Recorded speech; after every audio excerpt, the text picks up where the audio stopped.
você e te abençoe abundantemente nesse dia de hoje. Quero falar para você a respeito da graça de Deus. A graça de Deus é o favor sem merecimento. Nenhum de nós merecemos a salvação, porque Deus é muito santo. Mas a palavra do Senhor diz que Deus amou o mundo de tal maneira que Ele deu o seu único Filho, unigênito, para nos perdoar e nos salvar. Então a graça de Deus sobre os seres humanos é o quê? O seu amor, sua misericórdia, a sua retidão para com aqueles que se voltam para Ele, para com aqueles que se rendem a Ele. A graça de Deus, ela tem uma condição. Para que eu receba o perdão, para que eu receba a graça divina, receba o Espírito Santo, eu venha receber o poder de Deus, eu preciso me condicionar a esta graça. Porque muita gente diz, uma vez salvo, salvo para sempre. Ou outros dizem que a graça de Deus me salva. E usam disso para pecar, para desobedecer até mesmo os mandamentos de Deus, as leis do Senhor. E digo leis do Antigo Testamento como do Novo Testamento, porque a única coisa que mudou foi o sacrifício do sangue dos animais pelo sangue de Jesus para a remissão dos pecados, para que o homem possa chegar de volta até Deus e ser reconciliado. Por isso que Jesus diz, eu sou o caminho, a verdade e a vida. Ninguém chegará ao Pai se não passar por mim, Jesus. Jesus diz que Ele é o único caminho, quer dizer, o caminho da eternidade, o caminho da salvação. E bem assim, o caminho de todas as promessas do Senhor.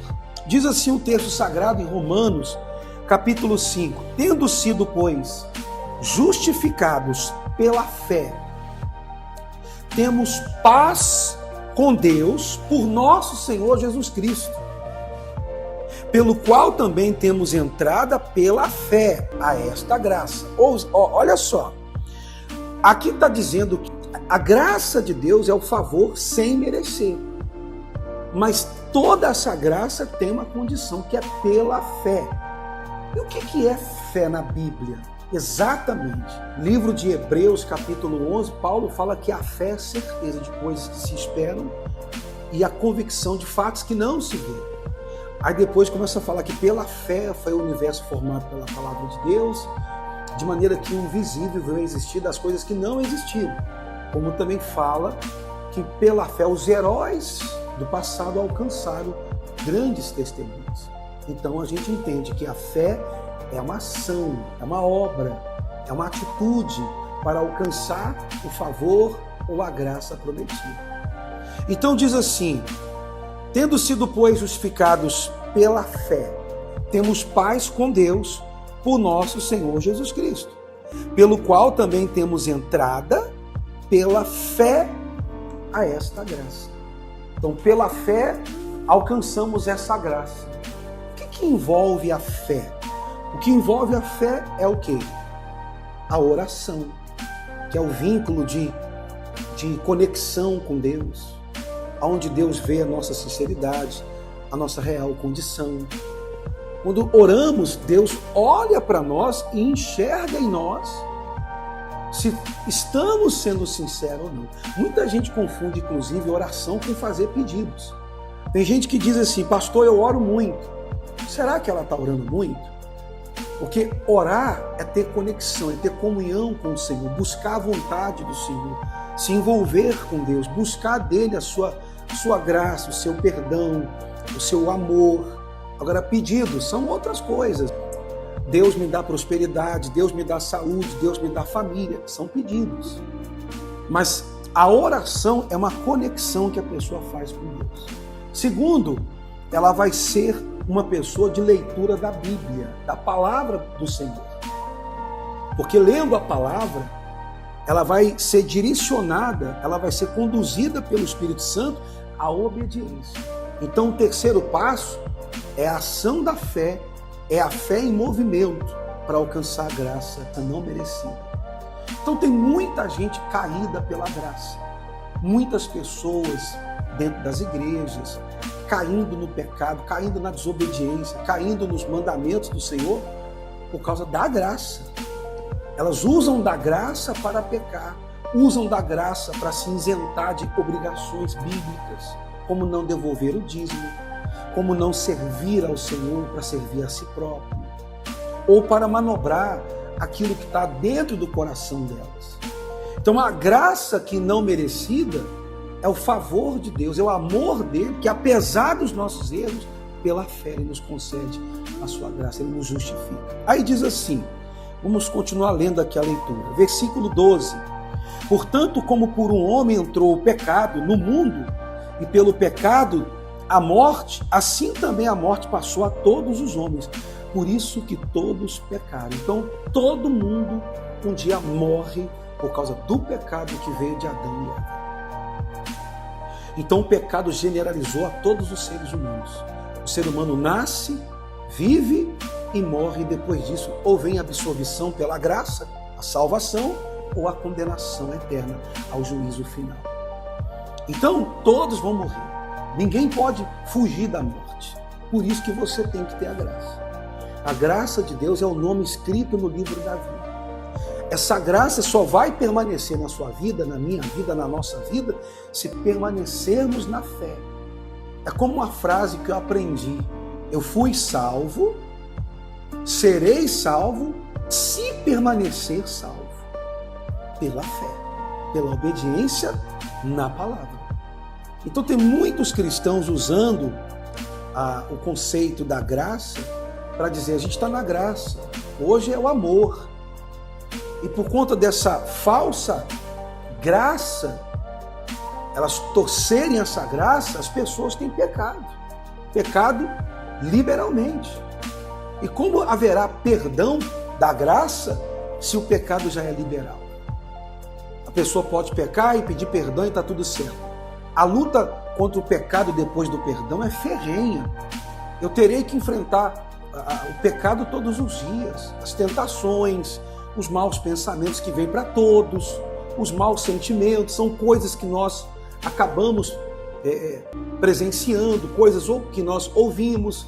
Todos os dias a gente tem que buscar essa graça divina, essa graça, fugindo do pecado, dizendo não para a carne, afastando de más amizades, sendo uma pessoa misericordiosa, colocando Deus em primeiro lugar, andando no temor do Senhor. É um esforço, é a condição da graça. Muita gente diz que a lei do Velho Testamento está ultrapassada, que agora é o Novo Testamento. Só que você já viu que no Novo Testamento Jesus fala como que é a graça? Ele diz, olha, perdoai e sereis perdoados. Orem pelos vossos inimigos. Se o teu inimigo que tem te feito mal lhe pedir água, dê água para ele. Jesus fala isso. Ele ensina na oração do Pai Nosso, dizendo, olha, perdoa os nossos pecados assim como eu perdoo os meus semelhantes. Então, a graça de Deus, ela tem uma condição, gente. A graça de Deus é como num casamento. Enquanto o casal não é perfeito. Olha que bacana um exemplo da graça. O casal não é perfeito. Falam coisas que não deviam falar, mas enquanto eles focarem um no outro e cuidarem um do outro, zelar um pelo outro, o casamento vai manter por causa desse amor da graça, mesmo com falhas, erros e acertos. Mas se um começar a acusar um ao outro e esfriar o amor e perder o foco um do outro, então esse casal vai acabar. A graça vai acabar e o relacionamento vai terminar. O casamento vai acabar. Assim é a graça de Deus. Não tem como você viver no pecado e ter a graça de Deus. Só tem a graça quem permanece na graça. Diz mais assim, no versículo 15, mas não é assim o dom gratuito, como a ofensa, porque se pela ofensa de um morreram muitos, muito mais a graça de Deus. E o dom pela graça, que é de um só homem, Jesus Cristo, abundou sobre nós, ou sobre muitos. E não foi assim o dom como a ofensa, por um só que pecou, porque o juízo veio de uma só ofensa, na verdade, para condenação, mas o dom gratuito veio de muitas ofensas para a justificação. Então, por mais que pecador a pessoa seja, se ela se arrepender de verdade, confessar o pecado e ela abandonar o pecado, instantaneamente ela vai alcançar a graça, porque quem concede o dom da graça é o Espírito Santo. O Espírito Santo é quem convence a pessoa do pecado, da justiça e do juízo. Isso está em João, você vai ler lá em João capítulo 16. Que o Espírito Santo é aquele que convence a pessoa do pecado, da verdade, do pecado, da justiça e do juízo. Então Paulo continua falando assim no 20. Veio, porém, a lei para que a ofensa abundasse, mas aonde o pecado abundou, superabundou a graça. Ele fala dele, porque ele foi um pecador. Nesse exato momento aqui, Paulo está falando de si mesmo, porque ele foi um pecador, ele assassinou muitos discípulos de Jesus, ele perseguia a igreja. E quando ele se arrependeu, a graça de Deus superabundou o apóstolo Paulo. O homem que mais pregou sobre a graça, a misericórdia, o caminho da salvação depois de Jesus foi o apóstolo Paulo.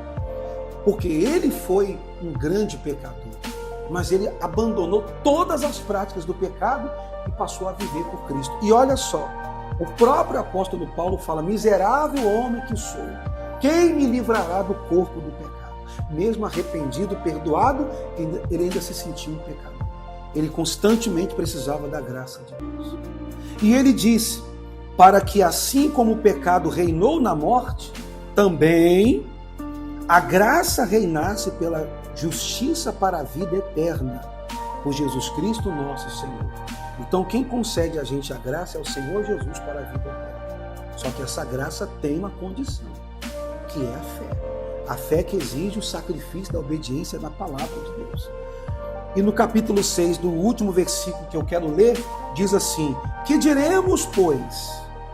Permaneceremos no pecado ainda para que a graça seja abundante? De modo nenhum.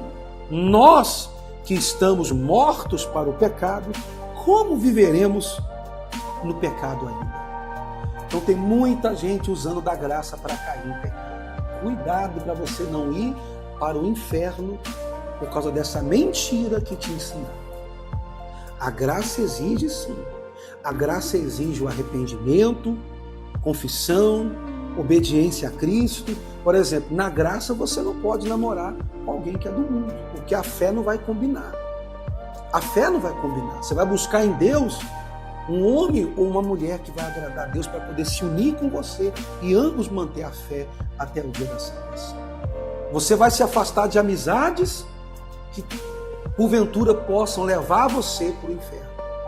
Ou seja, você vai ajustar a sua vida à graça de Deus e não a graça de Deus se ajustar à sua vida para você fazer o que você bem quiser. A graça de Deus é maravilhosa. Eu estou aqui agora pregando para você pela graça, porque eu não mereço. Eu não mereço, porque nós falhamos, nós erramos, então nós somos carentes da graça de Deus. Mas pecar liberalmente por causa da graça, ou usando a graça, ou até dizer a carne é fraca, já não há mais arrependimento e não há mais graça para esse tipo de situação. A não ser que a pessoa caia a ficha e diz: ó Deus, eu estou pecando liberalmente, estou sendo uma pessoa libertina, eu tenho que me libertar.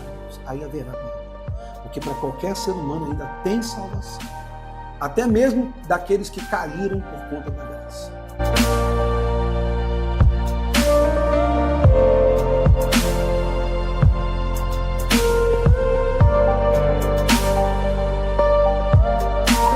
Espírito Santo, que essa palavra possa alcançar milhões de pessoas. Eu peço que o Senhor venha usar, meu Deus, esse canal, o YouTube, para alcançar milhões de pessoas que estão caídas e que podem se arrepender e mudar a partir de hoje. Porque o cair pode ser do homem, mas o levantar é do Senhor. O Senhor também disse através do salmista que se um justo cair 7 vezes, o Senhor o levantará na 8ª vez. Por isso, meu Pai, levanta os caídos, fortalece os fracos e salva os perdidos em nome de Jesus. Graças a Deus. Que o Espírito do Senhor te abençoe abundantemente onde quer que você esteja. Um forte abraço e até a próxima.